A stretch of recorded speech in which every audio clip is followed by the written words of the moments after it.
Hi friends, welcome to channel. நம்ம channel இன்றைக்கி பார்க்க போகிறது வங்கியியல் பாடத்தில் பார்ட் 2 வீடியோ பார்க்க போகிறோம். ஆல்ரெடி பார்ட் 1 பார்க்கலன்னா பார்த்துட்டு இதை பாருங்கள். ரீடிங் மட்டும்தான் இருக்கும், பார்க்கலாம். பணத்தின் அளிப்பை கட்டுப்படுத்த இந்திய ரிசர்வ் வங்கியால் மேற்கொள்ளப்படும் கருவிகளே ரெப்போ விகிதம், மீள் ரெப்போ விகிதங்களாகும். ரெப்போ விகிதம் எப்பொழுதும் மீள் ரெப்போ விகிதத்தை விட அதிகமாகவே இருக்கும். ரெப்போ விகிதம், ரெப்போ ரேட், வணிக வங்கிகளுக்கு மைய வங்கி குறுகிய கால கடன் வழங்கும் பொழுது விதிக்கும் வட்டி விகிதமே ரெப்போ விகிதம் எனப்படுகிறது. இவ்வங்கிகளுக்கு நிதி பற்றாக்குறை ஏற்படும் பொழுது அவை பத்திரங்களை ஈடாக வைத்து இந்திய ரிசர்வ் வங்கியில் கடன்களை பெறும். அந்நிலையில் விதிக்கப்படும் வட்டி விகிதமே ரெப்போ விகிதம் எனப்படுகிறது. பணவீக்கத்தை கட்டுப்படுத்த ரெப்போ விகிதத்தை அதிகரிப்பதன் மூலம் கடன் வாங்குவதற்கான செலவை அதிகப்படுத்தி கடன் வாங்குவதை குறைக்கிறது. பணவாட்ட சூழ்நிலையில் ரெப்போ விகிதம் குறைக்கப்பட்டு கடன் வழங்குதல் அதிகரிக்கும். நெக்ஸ்ட், மீள் repo rate, reverse repo rate. வணிக வங்கிகளிடமிருந்து வாங்கும் கடனுக்கான இந்திய ரிசர்வ் வங்கி கொடுக்க விரும்பும் வட்டி விகிதமே மீள் ரெப்போ விகிதம் எனப்படுகிறது. மீள் ரெப்போ விகிதத்தை உயர்த்தினால் அது வணிக வங்கிகளுக்கு லாபகரமான வட்டி விகிதமாக மாகி அவற்றிடம் உள்ள பணத்தை ரிசர்வ் வங்கியிடம் கொண்டு வந்து சேர்க்கிறது. இதனால் அந்த பணத்திற்கு உயர் பாதுகாப்பு கிடைக்கிறது. இதனால் வணிக வங்கிகள் தனது வாடிக்கையாளர்களுக்கு கடன் கொடுப்பது குறைகிறது. இது இயற்கையாகவே வாடிக்கையாளர்களுக்கு வழங்கப்படும் கடனுக்கான வட்டி விகிதத்தை உயர்த்தும். நெக்ஸ்ட், இந்திய ரிசர்வ் வங்கியும் கிராமப்புற கடனும். RBI and rural credit. India முதலான வளரும் நாடுகளில் மைய வங்கியானது பணவியல் நெறிமுறைகளை செயல்படுத்துவதுடன் அதன் எல்லை முடிந்து விடுவதில்லை. அது வேளாண்மை, தொழில் ஆகியவற்றை உள்ளடக்கிய அனைத்து துறைகளின் வளர்ச்சிகளிலும் பங்கு பெறுவது எதிர்பார்க்கப்படுகிறது. வேளாண்மை துறை நிதியளிப்பில் இந்திய ரிசர்வ் வங்கியின் பங்கு. இந்திய ரிசர்வ் வங்கி வேளாண்மை துறைக்கான நிதியளிப்பில் மிக முக்கிய பங்கு வகிக்கிறது. இந்திய பொருளாதாரத்தில் வேளாண்மையின் முக்கியத்துவம், முறைசார் நிறுவனங்களின் கடன் வசதி பற்றாக்குறை முதலான காரணங்களால் ரிசர்வ் வங்கியின் பொறுப்பு இதில் அதிகமாகிறது. தனது பங்கின் முக்கியத்துவம் கருதி இந்திய ரிசர்வ் வங்கி வேளாண்மைக்கென தனியான வேளாண் கடன் துறையை அக்ரிகல்ச்சரல் கிரெடிட் டிபார்ட்மெண்ட் துவங்கியது. வேளாண் கடன் துறையின் பணிகள். நிபுணத்துவம் பெற்ற அலுவலரை நியமித்து வேளாண் கடன் தொடர்பான அனைத்து வினாக்களையும் ஆய்வு செய்வது. மைய அரசு, மாநில அரசு, மாநில கூட்டுறவு வங்கிகள் இதர வங்கி நடவடிக்கைகளில் நிபுணத்துவம் வாய்ந்த ஆலோசனைகளை வழங்குகிறது. ஊரகத்துறைக்கு தகுதி வாய்ந்த நிறுவனங்கள் மூலமாக வேளாண்மை கடன் வழங்குவது மேலும் அவைகளை ஒருங்கிணைப்பது ஆகியவையாகும். வேளாண்மை மேம்பாட்டில் இந்திய ரிசர்வ் வங்கியின் பங்கு மிகவும் கட்டுப்படுத்தப்பட்டுள்ளது. இது நேரடியாக உழவர்களுக்கான கடனை வழங்காமல் ஊரக கடன் வழங்குதல் தேர்ச்சி பெற்ற நிறுவனங்கள் மூலமாக மறு கடனாக வழங்கி வந்தது. இந்திய ரிசர்வ் வங்கி தனக்கு கீழான மாநில கூட்டுறவு வங்கிகள் மாநில அளவு, மத்திய கூட்டுறவு வங்கிகள் மாவட்ட அளவு மற்றும் துவக்க வேளாண்மை கூட்டுறவு வங்கிகள் கிராம அளவு 3 அடுக்கு முறை ஆகியவை வழியாக வேளாண்மைக்கான கடனை வழங்கி வந்தது. இந்திய ரிசர்வ் வங்கி பருவகால வேளாண் பணிகளுக்கும் வேளாண் பொருள் சந்தையிடுதலுக்கும் தொடர்பாக குறுகிய கால கடன்களை அல்லது பயிர்க்கடன்களை short term loans or crop loans வழங்கி வந்தது. இதற்காக மாநில கூட்டுறவு வங்கிகள் அரசு பத்திரங்களையும் நிலவள வங்கிகளின் கடன் பத்திரங்களையும் ஈடாக ஏற்று 15 மாத கடனை ரிசர்வ் வங்கி வழங்கி வந்தது. இதேபோல் நிலத்தின் தரத்தை மேம்படுத்துதல், பாசன வசதி ஏற்படுத்துதல், இயந்திரங்கள் வாங்குதல் ஆகிய நோக்கங்களுக்காக 15 மாதம் முதல் 5 ஆண்டுகள் வரையிலான மத்திய கால கடன்களையும் மீடியம் டேர்ம் லோன் வழங்கி வந்தது. மேலும் நிலத்தினை முற்றிலுமாக மாற்றுவது, பழைய கடன்களை திருப்பச் செலுத்த உதவும் வகையில் 5 ஆண்டுகளுக்கு மேற்பட்ட நீண்ட கால கடன்களையும் லாங் டேர்ம் லோன் வழங்கி வந்தது. 1982ஆம் ஆண்டிற்கு பிறகு வேளாண் கடன் தொடர்பான அனைத்து பொறுப்புகளையும் நபார்டு வங்கி இந்திய ரிசர்வ் வங்கியிலிருந்து பெற்றுக்கொண்டது. அதிலிருந்து ஊரக கடன் தொடர்பான அனைத்து நடவடிக்கைகளையும் நபார்டு வங்கி மேற்கொண்டுள்ளது. வேளாண் மறுகடன் மேம்பாட்டுக் கழகம், அக்ரிகல்ச்சர் ரீஃபைனான்ஸ் டெவலப்மெண்ட் கார்ப்பரேஷன், இந்திய ARDC, இந்திய உழவர்களுக்கு மத்திய கால கடன்களும் நீண்ட கால கடன்களுமே அதிகம் தேவை இருந்த போதிலும் அதை பெறுவதில் சிக்கல்கள் இருந்தன. இவ்வகை கடன்களை அளிக்கும் ஒரே அமைப்பு ரீதியான நிறுவனம் நிலவள வங்கிகள், லேண்ட் டெவலப்மெண்ட் பேங்க்ஸ் ஆகும். ஆனால் அந்த வங்கிகள் போதுமான அளவு வெற்றியடையாமல் பின்தங்கியிருந்தன. அதே சமயம் இந்த நோக்கத்திலான கடன்களின் தேவை ஆண்டுக்கு ஆண்டு அதிகரித்து வந்தது. இந்த இடைவெளியினை போக்கவும் பல்வேறு விவசாய மேம்பாட்டு திட்டங்களுக்கான நிதி ஆதாரத்தை மேம்படுத்தும் நோக்கத்துடனும் பாராளுமன்ற சட்டத்தின் அடிப்படையில் ஜூலை 1, 1963இல் வேளாண் மறுகடன் மேம்பாட்டுக் கழகம் ஆரம்பிக்கப்பட்டது. ஜூலை 1, 1961 63 வேளாண் மறுகடன் மேம்பாட்டுக் கழகம்.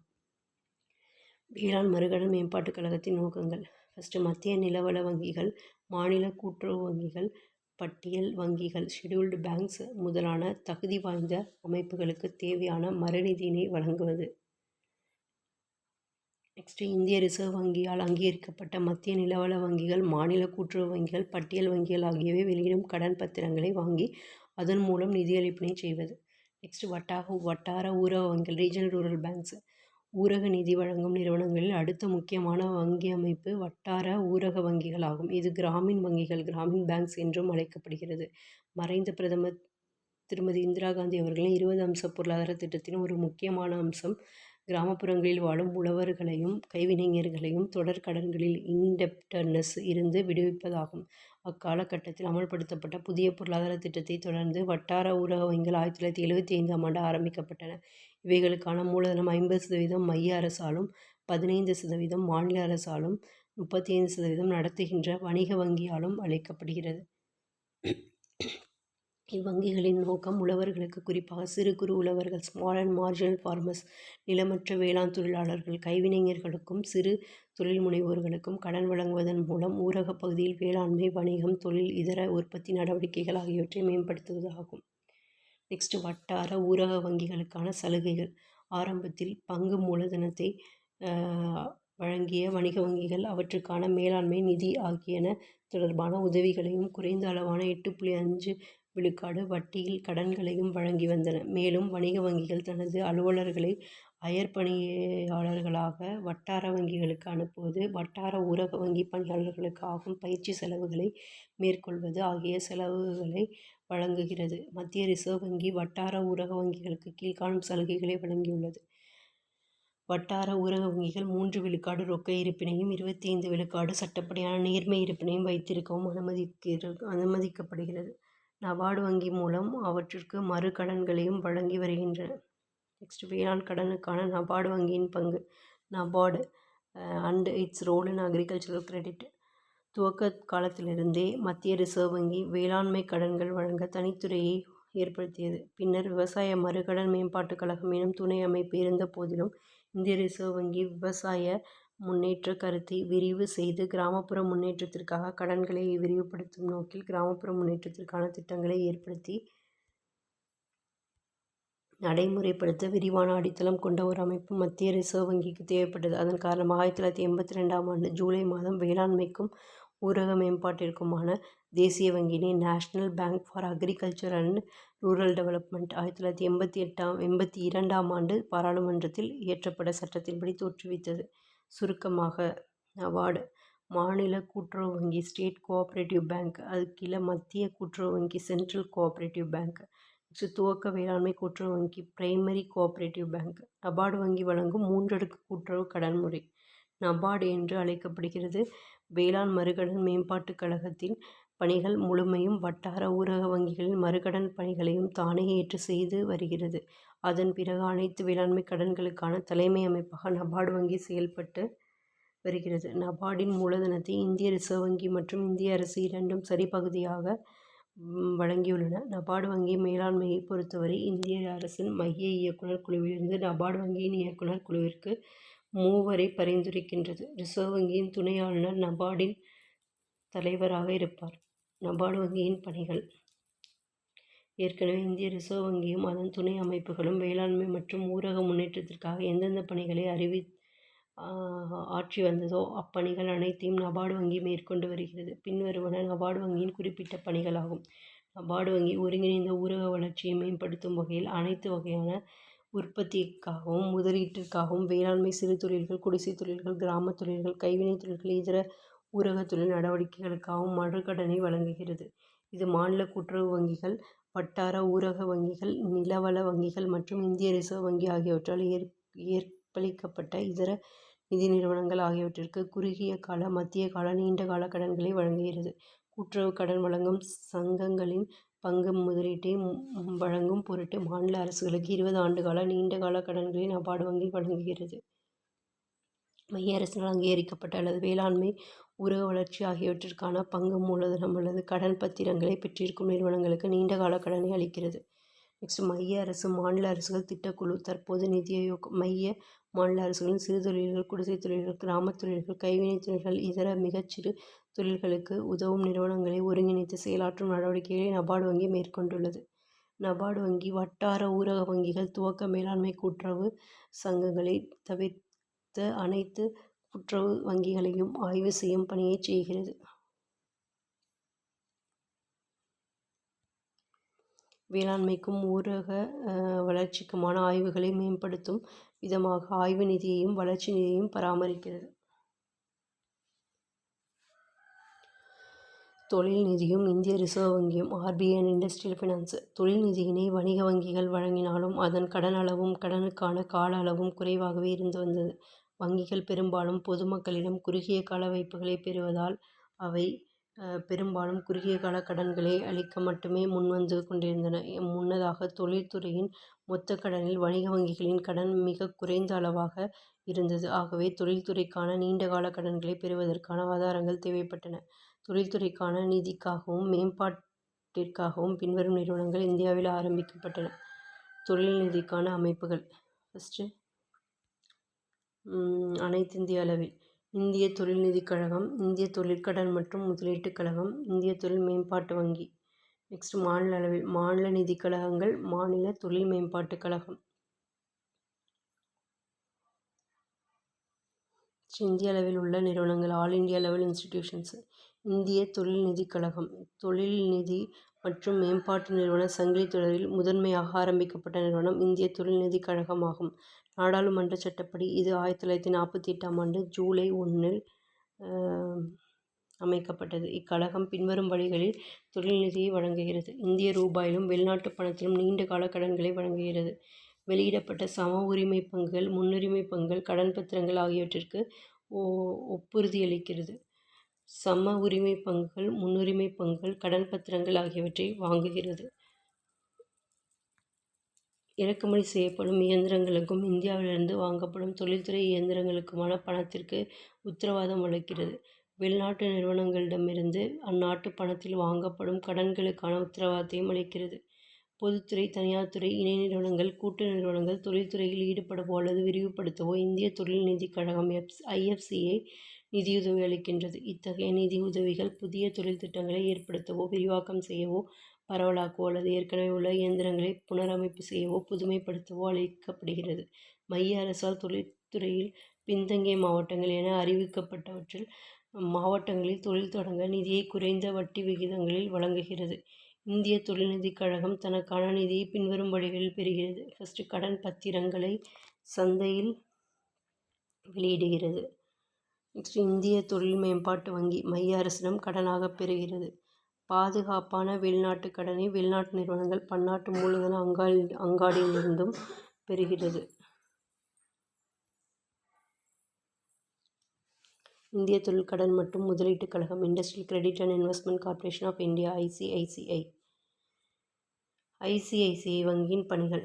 தொழில் நிறுவனங்களுக்கு உதவுதல், அயல்நாட்டு செலாவணி கடன்கள் வழங்குதல், வர்த்தக வங்கி பணிகள், கடன் பெற சான்று வழங்கல், திட்டங்களை நிறைவேற்ற ஏற்பாடு செய்தல், வீட்டு வசதி கடன்கள் வழங்குதல், குத்தகை நடவடிக்கைகளை மேற்கொள்ளுதல். இந்திய அரசு, உலக வங்கி, அமெரிக்க அரசு ஆகியவற்றால் நியமிக்கப்பட்ட மூவர் குழுவின் பரிந்துரையின் அடிப்படையில் இந்திய தொழிற்கடன் மற்றும் முதலீட்டுக் கழகம் 1955 ஜனவரி 5 ஒரு நிறுவனமாக ஆரம்பிக்கப்பட்டது. உலக வங்கியிலிருந்து பெறப்படும் இந்திய தொழிற்கடன்களை முறைப்படுத்தி அளிப்பதும் மூலதன அங்காடியை கட்டமைப்பதும் இக்கழகத்தின் நோக்கமாகும். ஆரம்பத்தில் இக்கழகத்தின் மூலதனம் தனியார் நிறுவனங்களிடமும் அமைப்புகளிடம் பொதுமக்களிடமும் இருந்தது. ஆனால் தற்பொழுது, குறிப்பாக இது தேசியமயமாக்கப்பட்ட பின் இதன் பெரும்பாலான மூலதனம் பொதுத்துறை நிறுவனங்களான வங்கிகள், ஆயுள் காப்பீட்டுக் கழகம், பொது காப்பீட்டுக் கழகம், இதன் துணை அமைப்புகள் ஆகியவற்றிடம் உள்ளது. இக்கழகத்தின் முக்கிய இயல்புகளில் ஒன்று வெளிநாட்டு கடன் பணத்தை பெற்று தொழில் வளர்ச்சிக்கு உதவுவது ஆகும். இதன் துவக்கத்திலிருந்து வழங்கப்பட்ட கடன்களிலிருந்து 50% வெளிநாட்டு பணமாகவே வழங்கப்படுகிறது. இக்கழகம் வெளிநாடுகளிலிருந்து நிதி வசதியை பெறுவதால் இது சாத்தியமாகிறது. முக்கியமாக உலக வங்கி இக்கழகத்திற்கு கடன் வழங்குவதில் தனிப்பெரும் நிறுவனமாக உள்ளது. 1973 முதல் இது தனக்கான நிதியை பன்னாட்டு மூலதன அங்காடியிலிருந்து பெறுகிறது. பெரும்பாலான இந்திய ரூபாய்களில் திரட்டப்படும் நிதி கடன் பத்திரங்கள் மூலம் மூலதன சந்தையிலிருந்து திரட்டப்படுகிறது. மேலும் இக்கழகம் இந்திய தொழில் மேம்பாட்டு வங்கியிடமிருந்தும் மைய வங்கியிடமிருந்தும் கடன் பெறுகிறது. அதே சமயம் இதன் பெரும்பாலான நிதி தனியார் துறைக்கு செல்கிறது. இந்திய தொழில் மேம்பாட்டு industrial development bank of India IDBI. வங்கிகள் உள்ளிட்ட தொழிற்கடன்கள் வழங்கும் பல்வேறு நிறுவனங்களை ஒருங்கிணைக்கும் ஒரு தலைமை நிறுவனம் உருவாக்கப்பட வேண்டும் என்ற முதன்மை நோக்கத்தின் அடிப்படையில் இந்திய தொழில் மேம்பாட்டு வங்கி துவங்கப்பட்டது. இந்த வங்கி IDBI பேங்க் February 15, 1976 வரை இந்திய ரிசர்வ் வங்கியின் முழு துணை அமைப்பாக இருந்தது. பின்னால் இது பிரிக்கப்பட்ட அதே ஆண்டின் February 16 முதல் இந்திய அரசிற்கு சொந்தமான தன்னாட்சி பெற்ற ஒரு கழகமாக மாறியது. இந்திய தொழில் மேம்பாட்டு வங்கியின் பணிகள். இந்திய தொழில் மேம்பாட்டு வங்கியின் முக்கியமான பணிகள் இரு பிரிவுகளாக கீழே தொகுக்கப்பட்டுள்ளன. மற்ற தொழில் நிதி நிறுவனங்களுக்கு நிதியளிப்பது. தொழில் நிறுவனங்களுக்கு நேரடியாகவோ மற்ற நிதியளிக்கும் நிறுவனங்களுடன் இணைந்தோ நேரடியாக கடன் வழங்குவது. இந்திய தொழில் மேம்பாட்டு வங்கியானது மைய அரசின் தொழில் நிதி கழகம், மாநில தொழில் நிதி கழகங்கள், அரசால் குறிப்பிடப்படும் நிதி நிறுவனங்கள், பட்டியல் வங்கிகள், கூட்டுறவு வங்கிகள் ஆகியன வழங்கிய கடன்களுக்கு மறுநிதியினை அளிக்கிறது. தொழில் நிறுவனங்களுக்கு பல்வேறு வகைகளில் கடன்களை வழங்குகிறது. இவ்வங்கியின் சிறப்பு செயல்பாடாக வளர்ச்சி உதவி நிதி டெவலப்மெண்ட் அசிஸ்டன்ட் ஃபண்ட் என்ற ஒரு சிறப்பு நிதியை உருவாக்கியுள்ளது. இந்நிதி அதிக முதலீட்டையும் குறைந்த எதிர்பார்ப்பையும் வருவாயையும் கொண்ட தொழில் நிறுவனங்களுக்கு உதவிடும் நோக்கத்தில் ஏற்படுத்தப்பட்டதாகும். அவ்வகையான தொழில் நிறுவனங்கள் இயல்பான வழியில் போதுமான நிதியை திரட்ட இயலாது. மார்ச் 1982 ஏற்றுமதி இறக்குமதி வங்கி எக்ஸிம் பேங்க் துவங்கப்படும் வரை ஏற்றுமதிக்கான நிதி உதவியையும் இவ்வங்கி வழங்கி வந்தது குறிப்பிடத்தக்கதாகும். நெக்ஸ்ட், மாநில அளவிலான நிறுவனங்கள். மாநில நிதிக்குழுக்கள். ஸ்டேட் ஃபினான்ஷியல் கார்ப்பரேஷன் SFCs 1951 ஆண்டு இந்திய அரசால் இயற்றப்பட்ட மாநில தொழில் நிதி கழக சட்டத்தின்படி பல்வேறு மாநிலங்களில் மாநில தொழில் நிதி கழகங்கள் ஆரம்பிக்கப்பட்டன. அந்தந்த மாநிலங்கள் சிறு நடுத்தர தொழில் மேம்பாட்டினை ஏற்படுத்துவது இக்கழகத்தின் நோக்கமாகும். சில தொழில் நிதி கழகங்கள் தங்களின் மாநில எல்லைகளை தாண்டியும் தொழில் நிதி உதவிகளை செய்து வருகிறது. 1 கோடி ரூபாய்க்குள் பங்கு மூலதனத்தையும் இருப்புகளையும் கொண்ட நிறுவனங்களுக்கு மாநில தொழில் நிதி கழகங்கள் கடன்களையும் ஒப்புறுதிகளையும் வழங்குகிறது. அளவாக ஒரு தொழில் நிறுவனத்திற்கு 60 லட்சம் நிதியாக வழங்கப்படுகிறது. மாநில தொழில் நிதி கழகங்கள் மறுநிதியாக இந்திய தொழில் மேம்பாட்டு வங்கியிடமிருந்து கடன் பெறுகிறது. இது தவிர கடன் பத்திரங்களை விற்பதன் மூலம் இந்திய ரிசர்வ் வங்கி மற்றும் இந்திய தொழில் மேம்பாட்டு வங்கி ஆகியவற்றிடமிருந்து தற்காலிக கடன்களை பெறுகிறது. நெக்ஸ்ட், மாநில தொழில் மேம்பாட்டு கழகங்கள். State industrial development corporations SIDCO small industrial development corporation. மாநில தொழில் மேம்பாட்டு கழகம் மாநில அரசுகளினால் அமைக்கப்படுகிறது ஆகும். இக்கழகம் அந்தந்த மாநில அரசுகளுக்கே உரிமையானதாகும். இக்கழகங்கள் தொழில் நிறுவனங்களுக்கான கடன்களை அளிப்பதோடு மாநிலத்தில் தொழில்மயமாதலை தூண்டுவதும் ஆகும்.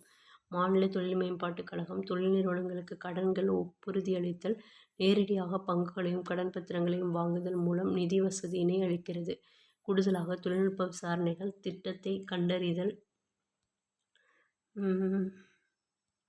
திட்ட சாத்தியக்கூறுகளை ஆராய்தல், தெரிந்தெடுத்தல், தொழில் முனைவோர் பயிற்சி வழங்குதல் என பல மேம்பாட்டு பணிகளையும் இக்கழகம் மேற்கொள்கிறது. தனியார் பங்கேற்பை அனுமதிக்கும் கூட்டுத் திட்டங்களையும் இக்கழகம் ஊக்குவிக்கிறது. இவ்வகையான கூட்டுத் திட்டங்களின் முதலீடு கழகத்தின் சார்பில் 26 விழுக்காடும், தனியாரின் 25 விழுக்காடும், பொதுமக்களின் 49 விழுக்காடும் ஆகியன பங்களிப்பாக இருக்கும்.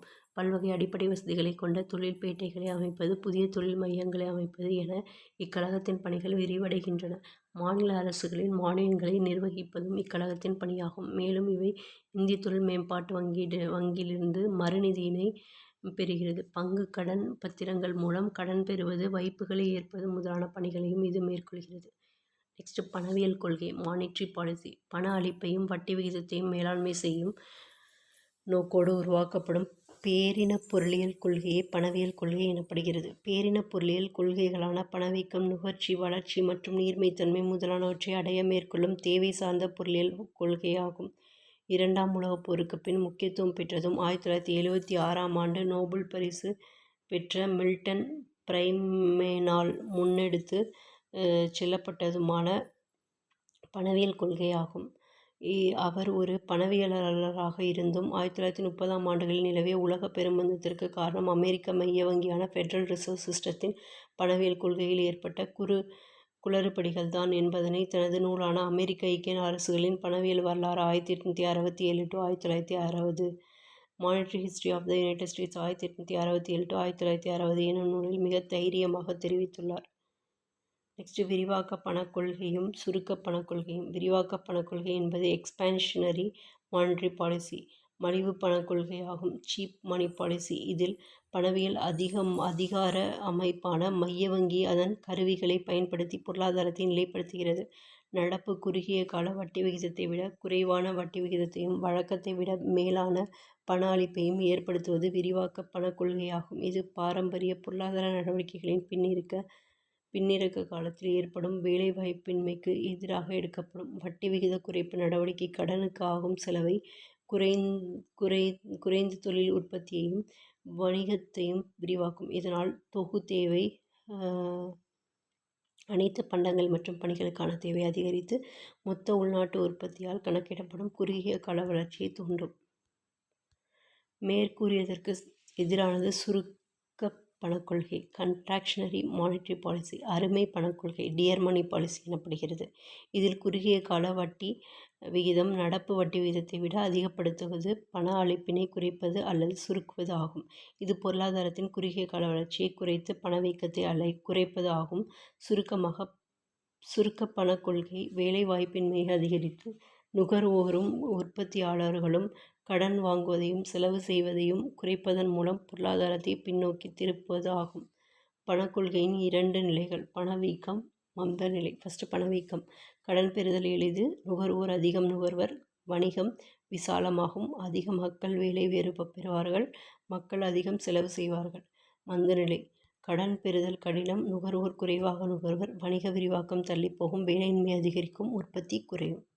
நெக்ஸ்ட்டு பணவியல் கொள்கையின் நோக்கங்கள், அப்ஜெக்டிவ்ஸ் ஆஃப் மானிட்டரி பாலிசி. வளர்ந்த நாடுகளின் பொருளாதாரத்தில் பணவியல் கொள்கை நிலைப்படுத்துதல் மற்றும் பொருளாதார அமைப்பினில் சமநிலையை பேணுதல் ஆகிய பணிகளை செய்ய வேண்டியுள்ளது. ஆனால் வளர்ச்சி குறைந்த நாடுகளின் பொருளாதாரத்தில் இது இயக்க நிலையை ஏற்படுத்தி பொருளாதாரத்தை விரிவாக்க ஏதுவான சூழ்நிலையை ஏற்படுத்த வேண்டியுள்ளது. பணவியல் கொள்கையானது பொருளாதாரத்தில் மாற்றத்தினை ஏற்படுத்தும் சக்தி வாய்ந்த ஒரு கருவியாக உணரப்படுகிறது. நெக்ஸ்ட் பணவியல் கொள்கையின் குறிப்பிட்ட குறிக்கோள்கள். பணத்தின் நடுநிலைத்தன்மை.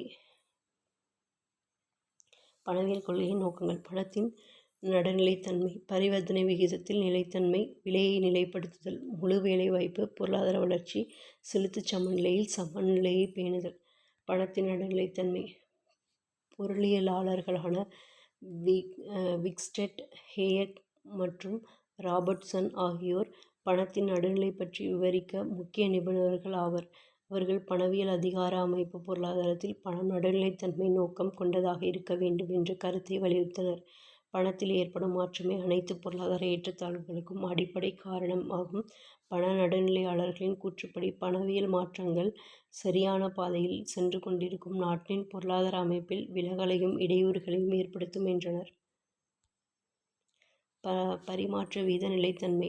பரிமாற்ற வீத நிலைத்தன்மை என்பது பணவியல் கொள்கையின் பாரம்பரியமான நோக்கமாகும். பல்வேறு நாடுகளில் பொன் திட்டம் அமலில் இருந்த காலத்தில் இது ஒரு முக்கியமான நோக்கமாகும்.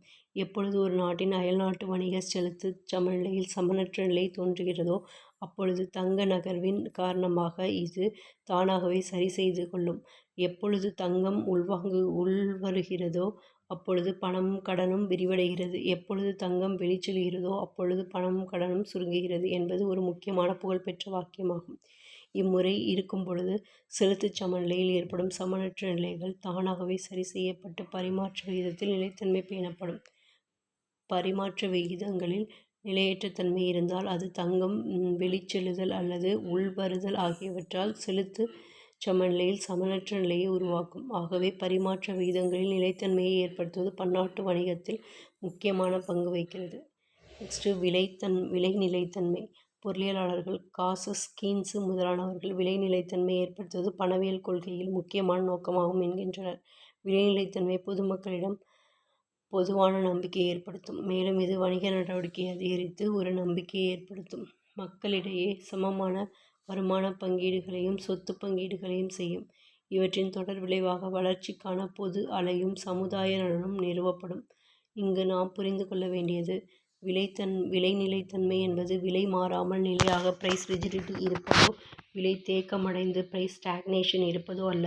ஒரு மிதமான விலையேற்றம் என்பது பொருளாதார வளர்ச்சியின் ஊக்க சக்தியாக இருக்கும். இந்த மிதமான விலையேற்றம் என்பது கிட்டத்தட்ட நிலையான விலையின் பெரும்பாலான பண்புகளையும் தன்னகத்தை கொண்டதாக இருக்கும். நெக்ஸ்ட் முழு வேலைவாய்ப்பு. உலக பெருமந்தத்தின் பொழுது வேலையின்மை மிக வேகமாக அதிகரித்தது. இது சமுதாய அளவில் அபாயகரமானதும், பொருளாதார அளவில் வீணடிப்பையும், அறநெறியளவில் வருந்தத்தக்கதாகவும் இருந்தது. ஆகவே முழு வேலைவாய்ப்பு என்பது பணவியல் கொள்கையின் முக்கியமான குறிக்கோளாக இருந்தது. மேலும் 1936ஆம் ஆண்டில் வெளியிடப்பட்ட வேலைவாய்ப்பு, வட்டி மற்றும் பணத்திற்கான பொதுக் கோட்பாடு General Theory of Employment, Interest and Money எனும் கீன்ஸின் நூல் முழு வேலைவாய்ப்பு எனும் பணவியல் கோட்பாட்டின் குறிக்கோளை முன்னிலைப்படுத்தியது. நெக்ஸ்ட் பொருளாதார வளர்ச்சி. பொருளாதார வளர்ச்சி என்பது நீண்ட காலத்தில் உண்மை தலா வருவாய் ரியல் பெர் கேபிட்டா இன்கம் அதிகரித்து செல்லும் நடவடிக்கையாகும். இது மனித விருப்பத்தை நிறைவு செய்யும் பொருள் உற்பத்தியின் அளவு அதிகரிப்பதை உணர்த்துவது ஆகும். ஆகவே சமநிலை பண அளவு, உற்பத்தி அளவுகள், சாதகமான சேமிப்பு, முதலீடு ஆகிய சூழ்நிலைகளை பராமரித்து அதன் மூலம் நீடித்த பொருளாதார வளர்ச்சியினை ஏற்படுத்துவது பணவியல் கொள்கையின் குறிக்கோளாக அமைகிறது. தேவைக்கும் அளிப்பிற்கும் இடையே சமநிலையை ஏற்படுத்துவது நெகிழ்ச்சியுடன் கூடிய பணவியல் கொள்கை ஒரு சிறந்த வழிமுறையாகும். அயல்நாட்டு செலுத்துச் சமநிலையில் சமநிலையை பேணுதல்.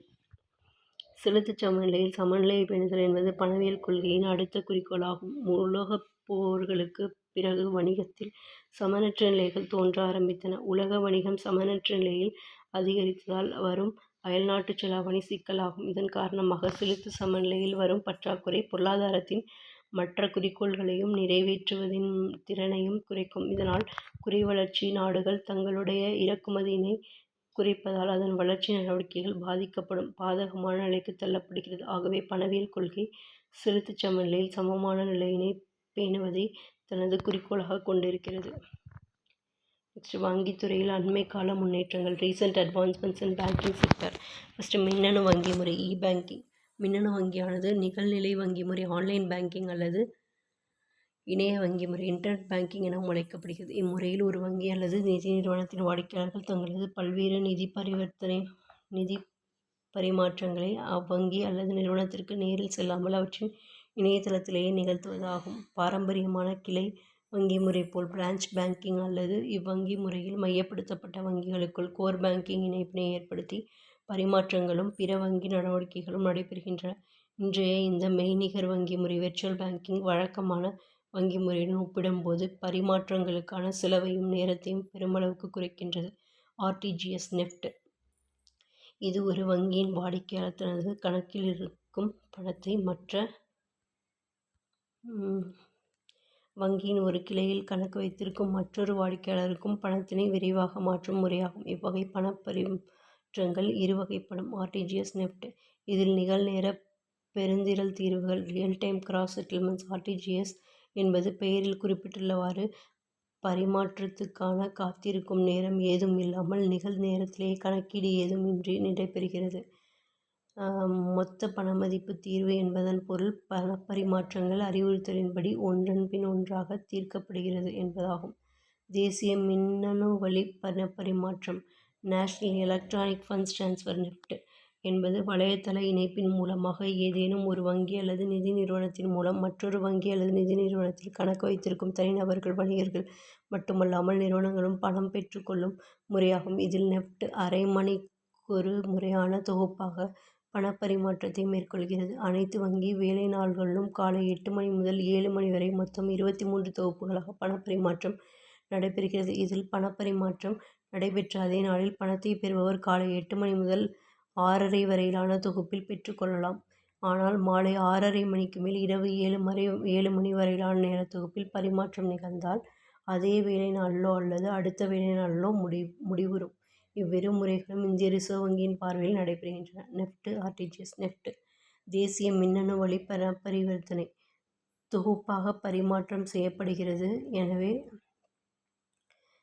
தாமதமாகும். நேரம் காலை 8 மணி முதல் மாலை 6:30 மணி வரை, மாலை 12:30 வரை மட்டும் சனிக்கிழமைகளில். குறைந்தபட்ச அளவு கிடையாது. ஆர்டிஜிஎஸ் அப்படின்னா நிகழ்நேர பெருந்திரள் தீர்வுகள். நிகழ்நேரத்தில் பண பரிமாற்றம், எனவே விரைவாக செயல்படும். நேரம் காலை 9 மணி முதல் மாலை 4:30 மணி வரை, மாலை 1:30 வரை சனிக்கிழமைகளில். குறைந்தபட்ச அனுப்பும் தொகை 2 லட்சம். நெக்ஸ்ட் தானியங்கி பணம் வழங்கும் இயந்திரம். Automated teller machine ATM. தானியங்கி பணம் வழங்கும் இயந்திர முறை 1967ஆம் ஆண்டு அறிமுகப்படுத்தப்பட்டது. அடுத்த தலைமுறை தானியங்கி பணம் வழங்கும் முறை நேரடி தொடர்பினை தவிர்ப்பதாக இருக்கும். இந்த நேரடி தொடர்பற்ற ஏடிஎம் முறை ஸ்மார்ட் கைபேசி வசதியில் உள்ள ஆப்பிள் பை, கூகுள் வாலெட் முதலான பணப்பரிவர்த்தனை முறைகளைப் போன்றது. சில வெளிநாடுகளில் நேரடி தொடர்பற்ற ஏடிஎம் முறைகள் கிடைக்கின்றன. இந்தியாவில் பயோமெட்ரிக் முறையில் அறிந்து பணம் வழங்கும் முறைகள் கத்தார் தேசிய வங்கி ஏடிஎம் இயந்திரங்களில் பயன்படுத்தப்படுகிறது. இம்முறைகள் ஏடிஎம்களில் நடைபெறும் பாதுகாப்பற்ற பணப்பரிமாற்றத்திற்கான சிக்கல்களை தவிர்ப்பதாக இருக்கும். நெக்ஸ்ட் பேடிஎம் என்பது இந்திய மின்னணு வணிக பணம் வழங்கும் முறையாகும். பணம் வழங்கும் வங்கி பேமெண்ட் பேங்க் என்பதன் விரிவாக்கம்தான் பேடிஎம் எனப்படுகிறது. இது ஆகஸ்ட் 2015 இந்திய ரிசர்வ் வங்கியின் உரிமம் பெற்று ஆரம்பிக்கப்பட்டதாகும். இவ்வங்கி விஜய் சர்மா கேல்கர் என்பவரின் 51 விழுக்காடு பங்குகளையும் 197 கம்யூனிகேஷன்ஸ் நிறுவனத்தின் 39 விழுக்காடு பங்குகளையும் 197 கம்யூனிகேஷன்ஸின் துணை நிறுவனத்தின் 10 விழுக்காடு பங்குகளையும் கொண்டு ஆரம்பிக்கப்பட்ட தனி நிறுவனமாகும். நெக்ஸ்ட் பற்று அட்டையும் டெபிட் கார்டும் கடன் அட்டையும். பற்று அட்டை என்பது வாடிக்கையாளர் தனது வங்கி கணக்கில் இருக்கும் பணத்தை தானியங்கி இயந்திரத்தின் மூலம் பணம் எடுப்பது, பண்டங்கள், பணிகளுக்கான கடன்களை வழங்குவது ஆகிய பணப்பரிமாற்றங்களுக்கு பயன்படுத்தப்படும் அட்டையாகும். கடன் அட்டை என்பது அந்த அட்டையை வழங்கிய நிறுவனத்திற்கு உறுதி அளித்தவர்களால் பெறப்படும் அட்டையாகும். இந்த அட்டையை கொண்டு பண்டங்கள், பணிகளுக்கான கட்டணங்களை செலுத்தலாம். அவ்வாறு செலுத்தப்பட்ட தொகையுடன் ஒத்துக்கொள்ளப்பட்ட கூடுதல் கட்டணத்தையும் சேர்த்து கடன் அட்டை வழங்கிய நிறுவனத்திற்கு பின்னர் அவர் செலுத்த வேண்டும். பெரும்பாலும் வங்கிகள்தான் கடன் அட்டைகளை வழங்குகின்றன. கடன் அட்டை முறை என்பது கடன் வழங்கும் முறையின் ஒரு நீட்சியாகும். பல்வகைப்பட்ட சிக்கலான கடன் முறைகள் வாடிக்கையாளர்கள் கடன் அட்டை கொண்டு பண்டங்களை வாங்குவதை கட்டுப்படுத்துகிறது. செயல்படாத சொத்து நான் பெர்ஃபார்மிங் அசட்ஸ். கடன் வாங்குவோர் தொடர்ந்து 90 நாட்களில் வட்டியோ கடன் தொகையின் அசல் பகுதியையோ செலுத்தாமல் இருந்தால் அதை செயல்படாத சொத்து என்கிறோம். இவ்வகையான செயல்படா சொத்துக்கள் நிதி நிறுவனங்களுக்கு மிக பெரும் சிக்கலாக இருக்கும். ஏனெனில் அவை தங்களது வருமானத்திற்கு கடனுக்கான வட்டியை சார்ந்தே இருக்கும். இப்பொழுது அவ்வகை சொத்துக்களின் மதிப்பு 10 லட்சம் கோடி அளவுக்கு இருக்கிறது. இதன் விளைவாக வங்கிகளில் மூலதன பற்றாக்குறை ஏற்படுகிறது. ஆகவே இந்திய அரசு ஏழை மக்களின் வரி பணத்தினை பயன்படுத்தி அப்பற்றாக்குறையை சரி செய்யும் நெருக்கடி ஆளாகிறது. ஏற்கனவே 2 லட்சம் கோடி அளவுக்கு பற்றாக்குறைக்கான பணத்தை இந்திய அரசு செலுத்தியுள்ளது. 2018-19 ஆண்டுகளில் 68,000 கோடி மத்திய அரசு வங்கிகளுக்கு செலுத்தியுள்ளது. இவ்வாறு செயல்படா சொத்துக்கள் சாதாரண மக்களை பாதிக்கின்றது. நெக்ஸ்ட் வங்கிகள் இணைப்பு மெர்ஜர் ஆஃப் பேங்க்ஸ். 2017 ஆண்டு மைய அரசின் அமைச்சரவை குழு கூடி இந்திய ஸ்டேட் வங்கி குழுவின் 5 இணை வங்கிகளை இணைப்பதற்கான முடிவை எடுத்தது. இதற்காக சட்ட மசோதா பாராளுமன்றத்தில் அனுமதிக்கப்பட்டு நிறைவேற்றப்பட்டது. 5 இணை வங்கிகளுடன் பாரதிய மகிழா வங்கியும் இணைக்கப்பட்டு பாரத ஸ்டேட் வங்கியாக ஏப்ரல் 1, 2017 முதல் செயல்பட தொடங்கியது. இந்த இணைப்பினால் உலகிலுள்ள முதல் 50 வங்கிகள் பட்டியலில் பாரத ஸ்டேட் வங்கியும் இடம்பெற்றது. பைக்கனர் ஸ்டேட் வங்கி, ஜெய்ப்பூர் ஸ்டேட் வங்கி, மைசூர் ஸ்டேட் வங்கி, பாட்டியாலா ஸ்டேட் வங்கி, திருவாங்கூர் ஸ்டேட் வங்கி ஆகியவை இணைக்கப்பட்ட இணைப்பு வங்கிகளாகும். இதற்கு முன்னரே இந்தூர் ஸ்டேட் வங்கி, சௌராஷ்டிரா ஸ்டேட் வங்கி ஆகிய 2 வங்கிகள் இணைக்கப்பட்டிருந்தன. இணைப்பிற்கு பிறகு பாரத ஸ்டேட் வங்கியின் மொத்த வாடிக்கையாளர்களின் எண்ணிக்கை 37 கோடியாகவும், கிளைகளின் எண்ணிக்கை 24,000 ஆகவும், தானியங்கி பணம் வழங்கும் எந்திரங்களின் எண்ணிக்கை 60,000ஆகவும் இருக்கிறது. நெக்ஸ்ட் பண அங்காடி மணி மார்க்கெட். அதிக நீர்மைத்தன்மையை கொண்டதும் குறுகிய காலத்தில் முதிர்ச்சியுறுவதுமான நிதிக்கருவிகளை கையாளும் அங்காடியே பண அங்காடி எனப்படுகிறது. ஒரு நாள் முதற்கொண்டு ஒரு ஆண்டிற்குள் முதிர்ச்சியடையும் நிதிக்கருவிகள் இவ்வங்காடியில் கையாளப்படுகின்றன. இங்கு கையாளப்படும் நிதிக்கருவிகள் அரசு பத்திரங்கள், வணிக பத்திரங்கள், அழைப்பு பணம், வைப்புச் சான்றுகள், வங்கியாளர் ஏற்புகள், மாற்றுச்சீட்டுகள், மறுவாங்கல் ஒப்பந்தங்கள், கருவூல உறுதிச்சீட்டுகள், அயல்நாட்டு செலாவணிகள் ஆகியவை ஆகும். இவை அனைத்தும் ஒரு ஆண்டிற்குள் முதிர்ச்சி அடையும் வகையிலான கருவிகளாகும். இந்திய ரிசர்வ் வங்கி, வணிக வங்கிகள், மேம்பாட்டு வங்கிகள்,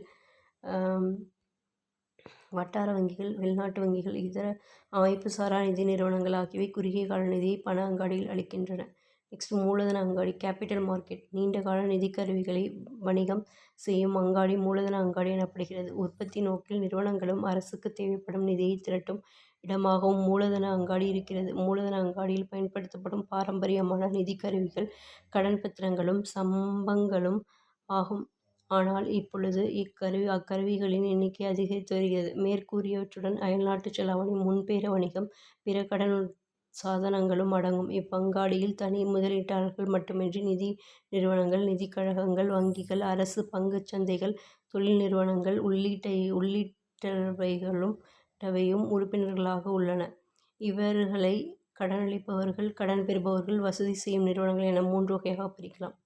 நெக்ஸ்ட் பணமதிப்பு நீக்கம் டிமானிட்டைசேஷன்.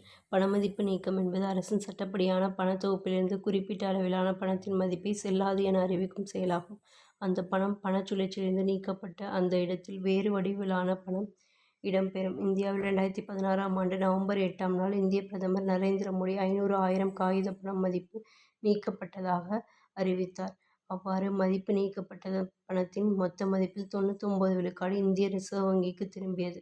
பண மதிப்பு நீக்கத்தின் நோக்கங்கள்: கருப்பு பணத்தை ஒழிப்பது, லஞ்சத்தை தடுப்பது, தீவிரவாதத்திற்கு பணம் செல்வதை தடுப்பது, கள்ளப்பணத்தை தடுப்பது ஆகியன. நெக்ஸ்ட் தொகுப்புரை. ஒரு நாட்டின் வளர்ச்சி செயல்பாட்டில் நிதித்துறை முக்கியமான பங்கு வகிக்கிறது என்பது எல்லாராலும் ஏற்றுக்கொள்ளக்கூடியது.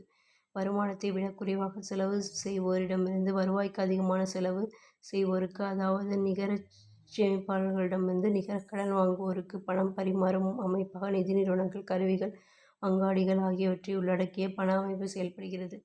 வணிக வங்கிகள் தங்கள் செயல்பாடுகளை மாற்றியமைத்தல், அவற்றின் செயல்திறனை மேம்படுத்தியது மூலமாக நிதியியல் சீர்திருத்த கொள்கைகளை குறிப்பிடத்தக்க மாற்றங்களை ஏற்படுத்தியுள்ளது. இருந்த போதிலும் 2010ஆம் ஆண்டுகளில் செயல்பட சொத்துக்களின் அளவு கணிசமாக அதிகரித்துள்ளது. நெக்ஸ்ட் கலைச்சொற்கள். வணிக வங்கிகள் கடன் பணத்தை உற்பத்தி செய்வதன் மூலம் வணிக நிறுவனங்களுக்கு குறுகிய கால கடன்கள் வழங்கும் நிறுவனங்கள்.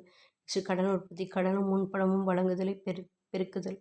வங்கி இல்லா பண நிறுவனங்கள் முழுமையான வங்கி உரிமம் இல்லாமலும் மைய வங்கியின் மேற்பார்வைக்கு உட்படாத நிதி நிறுவனங்கள். நெக்ஸ்ட் மைய வங்கி அரசின் பணம், பண அளிப்பு, வட்டி விகிதம் ஆகியவற்றை நிர்வகிக்கும் அமைப்பு. மைய வங்கிகள் வணிக வங்கிகளை மேற்பார்வையிடுகின்றன. நெக்ஸ்ட் வங்கி விகிதம் முதல் தர பத்திரங்களை மைய வங்கி மறுகழிவு செய்யும் விகிதம். சட்டப்படியான நீர்மை விகிதம் மொத்த வைப்பில் வணிக வங்கிகள் கண்டிப்பாக ரொக்க பணம், தங்கம், ஏற்பளிக்கப்பட்ட உறுதிப்பத்திரங்கள் ஆக வைத்திருக்க வேண்டிய விகிதம். ரொக்க கையிருப்பு வீதம் மொத்த வைப்பு தொகையில் வணிக வங்கிகள் மைய வங்கியில் ரொக்கமாக வைத்திருக்க வேண்டிய அளவின் வீதம். நெக்ஸ்ட் நிதி கொள்கை பண அளிப்பு, வட்டி விகிதம் ஆகியவற்றை நிர்வகிக்க மைய வங்கி மேற்கொள்ளும் பேரியல் பொருளாதார நடவடிக்கைகள். மூலதன அங்காடி நீண்ட கால கடன் பத்திரங்களுக்கான பண அங்காடி. பண மதிப்பிழப்பு குறிப்பிட்ட மதிப்புள்ள காகித பணத்தின் சட்ட செலாவணி தகுதியை நீக்குதல். இதோட அவ்வளோதான் இந்த லெசனுக்கான ரீடிங் முடிஞ்சது.